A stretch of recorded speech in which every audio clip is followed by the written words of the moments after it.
दोस्तों, आज की कहानी पति पत्नी और वो एक शिक्षाप्रद कहानी। पति अभी नहा ही रहा था कि तभी फोन पर मैसेज टोन बजी। पत्नी मोबाइल के पास में ही खड़ी थी। उसका ध्यान फोन की तरफ गया। उसने सहज ही फोन उठाकर मैसेज पढ़ा। हाय, गुड मॉर्निंग डियर। किसी बेबी का मैसेज था। पत्नी सोच में पड़ गई कि अब ये बेबी कौन है। तब तक पति भी नहाकर बाहर आ चुका था। पत्नी उसे किसी बेबी का मैसेज आया है बताती है। पति मुस्कुरा देता है, फोन उठाकर उस मैसेज का रिप्लाई करता है, hi baby, how are you, और अपने काम में लग जाता है। इस रिप्लाई को भी पढ़ती है।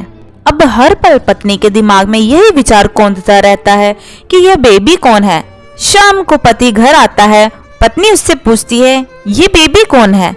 पति जवाब में सिर्फ मुस्कुरा देता है और फिर से अपने काम में लग जाता है। 2-3 दिन बीत जाते हैं। उन विचारों ने अभी तक पत्नी का पीछा नहीं छोड़ा था और फिर से पति के मोबाइल पर फिर एक बार बेबी का मैसेज आता है, आज तो मिलोगे कि नहीं, तुम्हारी बहुत याद आ रही है। इस मैसेज ने आग में घी का काम किया। पत्नी का शक और भी ज्यादा पक्का हो गया। बीच बीच में ऐसे मैसेजेस का आदान प्रदान होता रहता और पत्नी के मन में शक की जड़ें और गहरी होती गई। पति से पूछने पर जवाब में सिर्फ मुस्कुराहट और कुछ नहीं कहता। यह शक गुस्सा बनकर तब ज्वालामुखी की तरह फट पड़ता है जब एक दिन उसे अपने पति के जेब में सिनेमा की 2 टिकटें मिलती हैं। पत्नी अपने पति से बहुत झगड़ती है। पति उसे समझाने की कोशिश करता है लेकिन वह कोई भी बात सुनने को तैयार नहीं होती। पति को भी उस पर गुस्सा आ जाता है और यह झगड़ा और भी ज्यादा बढ़ जाता है। गुस्से में पति घर से बाहर निकल जाता है। पत्नी का गुस्सा पति से कई गुना ज्यादा है। तुरंत वो अपना सामान पैक करती है, एक चिट्ठी लिखती है कि मैं मायके जा रही हूँ हमेशा के लिए, और पति का घर छोड़कर चली जाती है। गुस्सा शांत होने पर जब पति घर आता है तो चिट्ठी पढ़कर उसके होश उड़ जाते हैं। 10 दिन बीत जाते हैं और गांव के उस घर पर डोर बेल बजती है जहां पत्नी रहने चली गई थी। पत्नी दरवाजा खोलती है।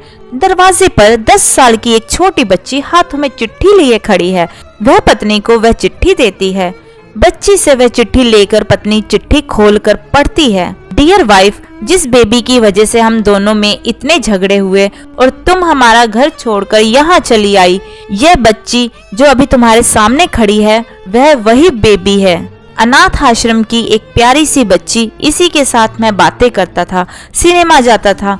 पहली बार जब तुमने बेबी के बारे में पूछा तो मैंने जानबूझकर तुम्हें नहीं बताया था। सोचा था थोड़ा मजाक करता हूँ, देखता हूँ तुम कैसे रिएक्ट करती हो। लेकिन मैंने ये कभी नहीं सोचा था कि तुम्हारा शक इतना बढ़ जाएगा कि तुम घर छोड़ दोगी। हाँ, सबसे जरूरी बात, ये तो बेबी है, वह किसी और की नहीं बल्कि तुम्हारी ही बेटी है।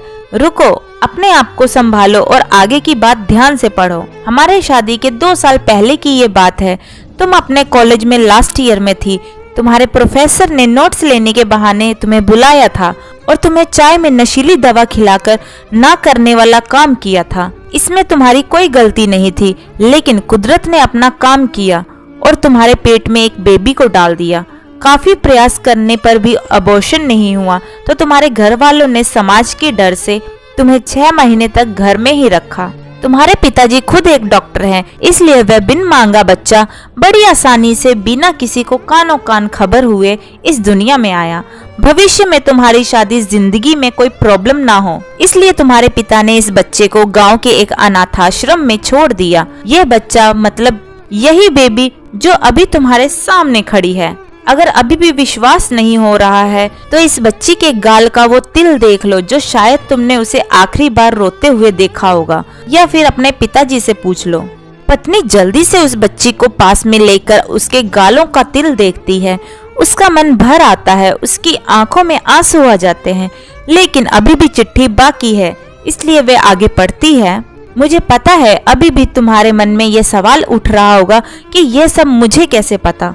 तुम्हें बता दूं कि ये सब तुम्हारे खुद के पिता ने ही अपने मन में उठ रहे पश्चाताप को शांत करने के लिए शादी के 1 महीने पहले मुझसे मिलकर सारी बात मुझे बताई थी। उन्होंने ये भी कहा था कि अगर मैं चाहूँ तो शादी से इनकार कर सकता हूँ।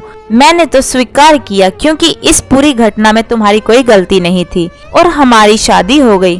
तुमने मुझे बहुत प्यार दिया, लेकिन तुम्हारे पिता से बेबी के बारे में जानने के बाद मैं उसे मिले बिना नहीं रह पाया। मैं बीच बीच में उससे मिलता था। उससे मिलना, उसके साथ समय बिताना मुझे अच्छा लगता था। कितनी प्यारी बच्ची बिना किसी गलती के क्यों सजा भुगते। बस इसलिए मैं उसे थोड़ी सी खुशी देने की कोशिश करता था। बस मुझे इतना ही कहना था। अब अगर तुम फिर से अपने घर मेरे साथ रहना चाहो तब गैलरी में आ जाओ। तुम्हारा और सिर्फ तुम्हारा डियर पति। बिना एक क्षण की देरी किए पत्नी दौड़कर गैलरी में पहुंची और रास्ते पर उसका पति खड़ा था। उसके चेहरे पर मुस्कान थी, पत्नी की आंखों में आंसू के पूर। दोस्तों, कारण कुछ भी हो, अपने दोनों के बीच में कभी भी सबको थोड़ी सी जगह मत दो, क्योंकि दुनिया में हर बीमारी का इलाज है, लेकिन शक नाम की बीमारी का कोई इलाज नहीं। मन शांत रखो, जो भी मन में आए एक दूसरे को बताओ। तो दोस्तों, इसी के साथ हमारी आज की ये कहानी खत्म होती है। दोस्तों, आपको आज की कहानी कैसी लगी कमेंट करके जरूर बताइएगा। कहानी पसंद आई हो तो वीडियो को लाइक शेयर करें और चैनल हिंदी स्टोरीज डियर को सब्सक्राइब करें। वीडियो को पूरा देखने के लिए बहुत बहुत धन्यवाद। दोस्तों, मिलते हैं अगली कहानी में, तब तक के लिए जय श्री कृष्णा।